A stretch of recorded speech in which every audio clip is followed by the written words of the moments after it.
Audiotune mempersembahkan sebuah audiobook yang berjudul Balas Dendam Istri yang Tak Dianggap. Karya dari autor Kiss, bab keempat. Batas kesabaran istri yang tak dianggap.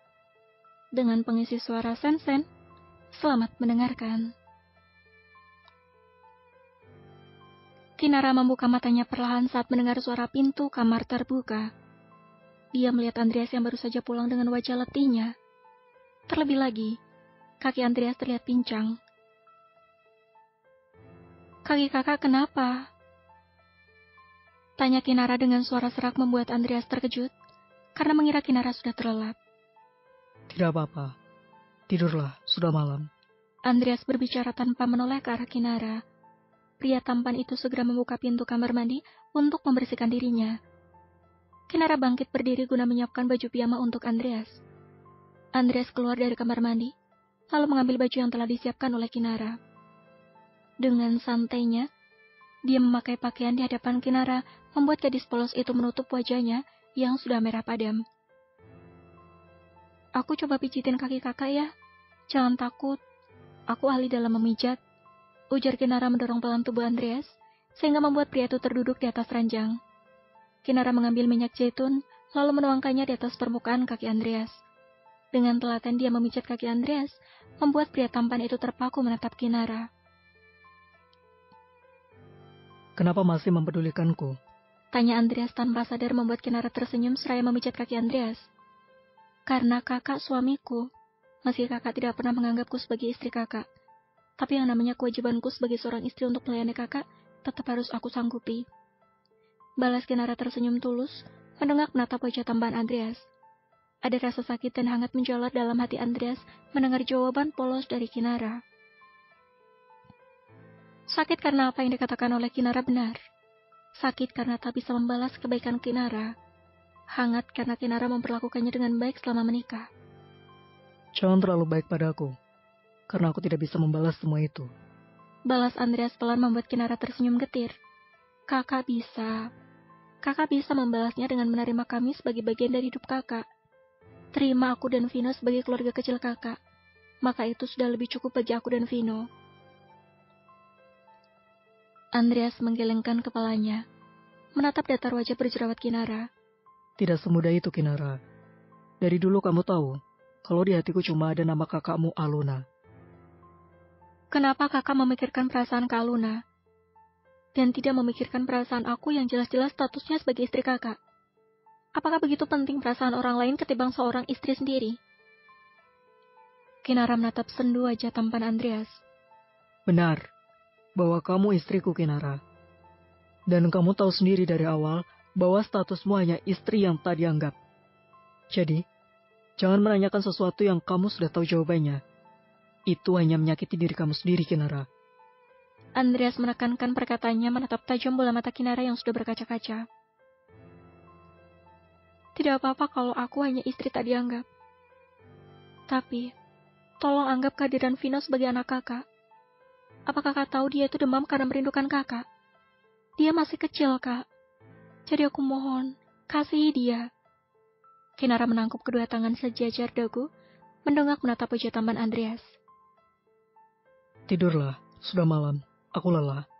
Andreas membuang wajahnya ke samping lalu merebahkan tubuhnya ke atas tempat tidur, membelakangi Kinara yang kembali menangis. "Sabar, Kinara. Tunggu waktu yang pas untuk kamu mengambil sikap," batin gadis itu menangis. Sudah 2 hari berlalu semenjak percakapan Kinara dan Andreas. Tak ada perubahan di antara hubungan mereka. Bahkan Andreas tetap tidak memedulikan Vino dan Kinara. Namun malam ini, Andreas pulang terlambat. Pria tampan itu merasa sangat kelelahan pada malam itu. Andreas terkejut saat masuk dalam kamar melihat Kinara yang belum juga tidur sedang menimbang Vino yang rewel.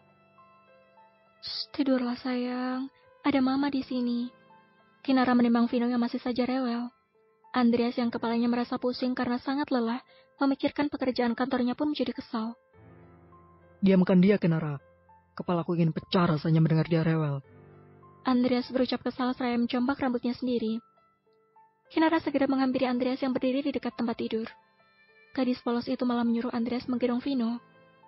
"Kak, tolong gendong Vino sebentar saja. Dia demam karena merindukan kakak. Kinara menatap Andreas penuh harap membuat pria tampan itu malah membuang wajahnya ke samping. Aku lelah, Kinara.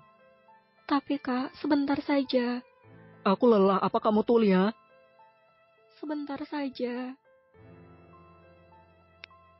Kinara menyodorkan vino pada Andreas membuat pria tampan itu kesal. Tanpa sadar, Andreas mendorong tubuh Kinara ke belakang membuat vino terlepas dari gendongan Kinara. Bayi mungil itu terbanting ke atas ranjang, membuat Kinara dan Andreas terkejut. Kali ini kakak benar-benar kelewatan. Kinara menatap benci wajah Andreas yang masih saja termangu. Kinara langsung menggendong Vino, lalu mendekap erat bayinya yang sedang demam itu. Kinara, aku... Kakak sedang lelah kan? Maaf kalau anak aku mengganggu kakak. Aku dan anakku akan tidur di kamar tamu agar tidak mengganggu waktu istirahat kakak. Sekali lagi maafkan anakku. Kinara keluar dari kamar seraya membawa Vino dalam gendongannya, meninggalkan Andreas yang termangu menatap tangannya yang bergetar. Aku tidak bermaksud menyakitinya. Jadi Andreas merasa bersalah. Hatinya sakit saat Kinara menyebut anakku, bukan anak kita. Sungguh, pria tampan itu tak bermaksud ingin menyakiti bayi mungil itu. 2 jam berlalu. Kinara yang berada di kamar tamu pun menangis dalam diam. Dia menggenggam tangan mungil Vino yang sudah terlelap di sampingnya.